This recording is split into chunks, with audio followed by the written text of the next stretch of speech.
வங்கக்கடலில் நிலவி வரும் பெங்கல் புயல் தற்காலிக புயலாக இருக்கும் எனவும் காற்றழுத்த தாழ்வு மண்டலமாகவே கரையை கடக்கும் எனவும் தென்மண்டல வானிலை ஆய்வு மைய தலைவர் பாலச்சந்தர் தெரிவித்துள்ளார்.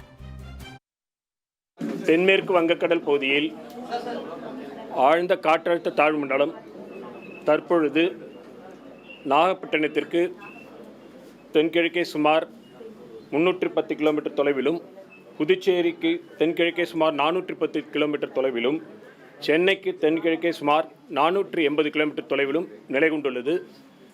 இது வடக்கு வடமேற்கு திசையில் நகர்ந்து 30ஆம் தேதி காரைக்காலுக்கும் மகாபலிபுரத்துக்கும் இடையே 30ஆம் தேதி காலை ஆழ்ந்த காற்றழுத்த தாழ்வு மண்டலமாக கரையை கடக்கக்கூடும்.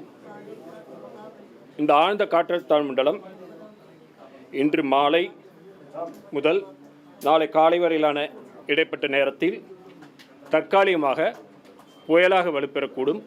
அதன் பின்னர் வலு குறைந்து கரையை கடக்கும் பொழுது ஆழ்ந்த காற்றழுத்த தாழ்வு மண்டலமாக கரையை கடக்கக்கூடும். கரையை கடக்கின்ற பொழுது பலத்த காற்றானது மணிக்கு 50 முதல் 60 கிலோமீட்டர் வேகத்தில், அவ்வப்பொழுது 70 கிலோமீட்டர் வேகத்தில் வீசக்கூடும்.